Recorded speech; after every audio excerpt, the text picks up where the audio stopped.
Hello guys, my self doctor Hemant Kumar Meena, BAMS student from NIS Jaipur. Video शुरू करने से पहले गाइस आपसे एक रिक्वेस्ट है कि यदि आप हमारे चैनल पर नए हैं और आपने अभी तक हमारे चैनल को सब्सक्राइब नहीं किया है तो सब्सक्राइब कर लीजिए और बेल आइकन को ऑल पर प्रेस कर लीजिए ताकि आने वाली हर एक वीडियो की नोटिफिकेशन आप तक शीघ्र पहुँच सके।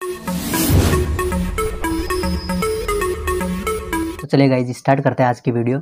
आज की वीडियो में हम बात करेंगे रचना शारीर एनाटॉमी के फर्स्ट चैप्टर के जो मॉडर्न पोर्शन है उस मॉडर्न पोर्शन के बारे में।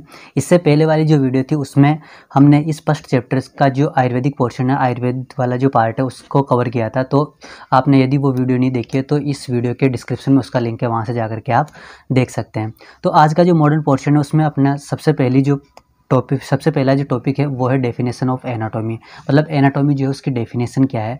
तो एनाटॉमी शब्द जो है वो एनाटॉमी शब्द दो शब्दों से मिलकर के बना हुआ है, एना प्लस टॉमी। एना का मतलब होता है कि कंटिन्यूस और टॉमी का मतलब होता है कटिंग। मतलब कि बॉडी की कोई भी स्ट्रक्चर या ऑर्गन या फिर एनी कुछ भी चीज़ जिसकी आप लगातार कटिंग करते हो, कंटिन्यूस कटिंग की जाती है। साइंस की ऐसी ब्रांच जिसके अंतर्गत किसी भी स्ट्रक्चर की कंटिन्यूस कटिंग की जाती है, उस कंटिन्यूस कटिंग वाली ब्रांच को जो है वो एनाटॉमी बोला गया है।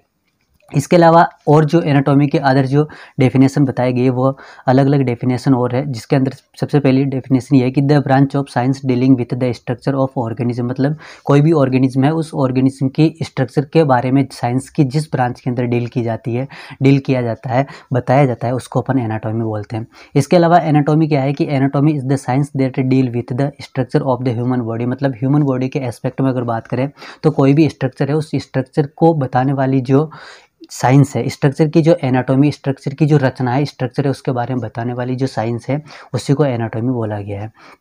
उसके अलावा एक और डेफिनेशन ये हो सकती है कि कोई भी जो स्ट्रक्चर है उस स्ट्रक्चर के जो दूसरी स्ट्रक्चर है उसके साथ में रिलेशन क्या है, दो स्ट्रक्चर के बीच का रिलेशन क्या है, इसको भी जो एनाटॉमी है उसके अंतर्गत बताया जाता है।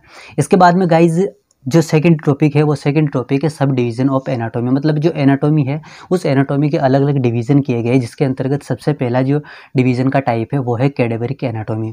कैडेवरिक एनाटॉमी का मतलब होता है कि अपनी जो नेक्ड आइज है उस नेक्ड आइज के द्वारा डेड बॉडी में जो है डेड बॉडी में होने वाली जो स्टडी होती है उसको अपन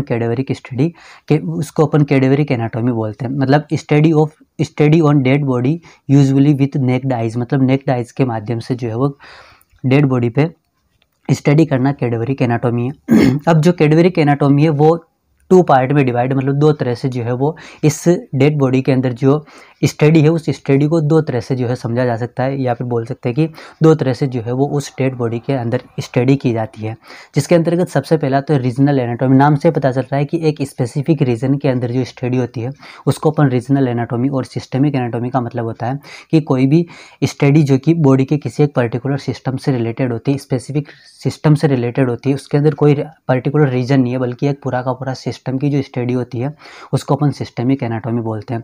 और उसके अलावा जो रीजनल एनाटॉमी उसके अंदर जो है वो study of specific region of the body. मतलब बॉडी का जो कोई भी स्पेसिफिक रीजन है उसकी जो स्टडी होती है उसको अपन रीजनल एनाटॉमी के नाम से जानते हैं। जैसे कि हेड हो गया, चेस्ट हो गया, ये एक पर्टिकुलर रीजन है जिसकी स्टडी की जाती है डेड बॉडी के अंदर नेक्ड आइज के माध्यम से।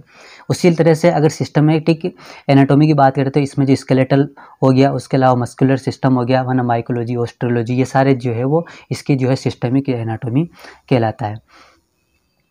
इसके बाद में गाइज जो अगला जो सब डिवीज़न है एनाटॉमी का वो है लिविंग एनाटॉमी। मतलब कि study on the living human body. मतलब जो ह्यूमन बॉडी है, कोई भी जो लिविंग पर्सन है उस लिविंग पर्सन के अंदर होने वाली जो स्टडी है उसको अपन लिविंग एनाटॉमी के नाम से जानते हैं।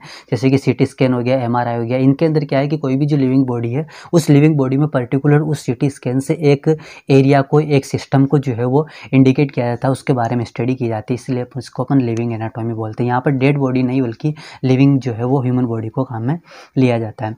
सरफेस एनाटॉमी का मतलब होता है कि कोई भी स्ट्रक्चर जो कि बॉडी के डीप पोर्शन में प्रेजेंट है, मतलब बॉडी के बहुत ही अंदर की साइड में प्रेजेंट है, तो उसकी जो बाहर आउटर साइड से जो इस सरफेस है उस सरफेस के हेल्प से जो स्टडी होती है उसको अपन सरफेस एनाटॉमी के नाम से। मतलब कि बॉडी के जो डीपर पार्ट होते हैं, मतलब जो इंटरनल जो ऑर्गन्स होते हैं, इंटरनल जो स्ट्रक्चर होती है, उनकी स्टडी के लिए जो स्किन है उस स्किन जो है उस स्किन के साथ में जो सरफेस का रिलेशन है उसकी हेल्प से जो स्टडी होती है उसको अपन सरफेस एनाटॉमी बोलते हैं। और ये जो सरफेस एनाटॉमी है इसके अंतर्गत जो क्लिनिकल और जो सर्जिकल ऑपरेशन है, इन जो क्लिनिकल जो मतलब कोई भी जो क्लिनिकल जो प्रैक्टिस करता है उसके लिए, उसके अलावा सर्जिकल ऑपरेशन जो भी होते हैं, इन सभी के अंदर सरफेस एनाटॉमी का बहुत ज़्यादा इंपॉर्टेंस होता है। इसके बाद में अगली जो है वो गाइस वो है कि हिस्टोलॉजिकल या फिर बोल तो माइक्रोलॉजिकल, मतलब कि जो माइक्रोस्कोपिक स्टडी होती है कोई भी पर्टिकुलर टिश्यू की, उसको अपन हिस्टोलॉजिकल या माइक्रोस्कोपिक एनाटॉमी के नाम से जानते हैं। उसके अलावा साइटोलॉजिकल एनाटॉमी क्या है कि the science of the cell formation and cell life, मतलब कि कोई भी सेल है बॉडी की, उस सेल के बनने, समझ रहे हो, उस सेल के बनने और उस सेल की पूरी लाइफ स्पैन क्या है, इससे रिलेटेड जो स्टडी की जाती है उसको अपन साइटोलॉजिकल स्टडी के नाम से जानते हैं। उसके बाद में जो बॉडी की डेफिनेशन है वो क्या बताई गई है कि बॉडी जो है वो पूरी की पूरी क्या है कि एक ऑर्गेनाइजेशन कंपोजिशन है, और इस ऑर्गेनाइजेशन कंपोजिशन के अंदर अलग अलग ऑर्गन है, और अलग अलग ऑर्गनों के अलावा अलग अलग सिस्टम है जो कि पूरी बॉडी को जो है वो कोऑर्डिनेट करते हैं, मतलब पूरी बॉडी को जो है वो फंक्शन से, पूरी बॉडी के फंक्शन को जो है रेगुलेट करते हैं। इसके बाद में आज की वीडियो का जो गाइस लास्ट टॉपिक है वो है anatomical position of the body, मतलब जब एनाटॉमी के अंदर किसी भी चीज़ की स्टडी की जाती है, किसी भी स्ट्रक्चर को समझा जाता है, किसी भी पार्ट को समझा जाता है, किसी की भी स्टडी की जाती है, तो उसके लिए जो एनाटॉमिकल पोजीशन जो एक डिसाइड की गई है, इस पोजीशन के बेस पर ही आप ऑर्गन की जो रिलेशन है दूसरे ऑर्गन के साथ में, उसकी स्टडी जो है इस एनाटॉमिकल पोजीशन के बेस पर ही होती है। तो आपको एनाटॉमिकल पोजीशन को ध्यान रखना बहुत ज़रूरी होता है। तो इसके अंदर क्या है कि जो भी सब्जेक्ट है जिस पर भी आप स्टडी करने वाले हो वो स्टैंड इरेक्ट, मतलब एकदम जो है सीधा खड़ा रहेगा। उसके अलावा facing forward, facing the observer, मतलब जो ऑब्जर्वर है जो भी स्टडी कर रहा है उस स्टडी करने वाले की तरफ जो है वो उस जो सब्जेक्ट है उस सब्जेक्ट का फेस होगा, मतलब कि फेसिंग द ऑब्जर्वर। उसके अलावा आर्म एट साइड, मतलब जो उसकी भुजाएं हैं, जो आर्म है वो उसकी साइड में होगी, और पाम टर्न फॉरवर्ड, फॉरवर्ड का मतलब होता है कि जो पाम है वो आगे की तरफ जो है उसकी मुड़ी हुई होगी। उसके अलावा feet flat on the floor, मतलब जो फ्लोर है, जो फ्लोर है उस फ्लोर पर जो है उसके पैर जो है वो फ्लैट पर रखे जाएंगे, सीधे रखे जाएंगे एकदम, ठीक है। तो ये होती है एनाटॉमिकल पोजीशन, मतलब जो सब्जेक्ट है वो स्टैंड खड़े, मतलब जो स्टैंड इरेक्ट मतलब सीधा खड़ा रहेगा, फेसिंग फॉरवर्ड सामने जो है देखेगा। उसके अलावा आर्म जो उसकी भुजाएं है वो साइड में होगी, और पाम जो है वो फॉरवर्ड मतलब आगे की तरफ जो है टर्न की हुई, और उसके अलावा पैर जो है वो उसके फ्लैट होंगे, मतलब फ्लैट जो है फ्लोर्स के साथ में जो है वो कनेक्ट होंगे। तो गाइज़ ये था आज का हमारा टॉपिक एनाटॉमी का जो मॉडर्न पोर्शन है फर्स्ट चैप्टर का, उसके बारे में।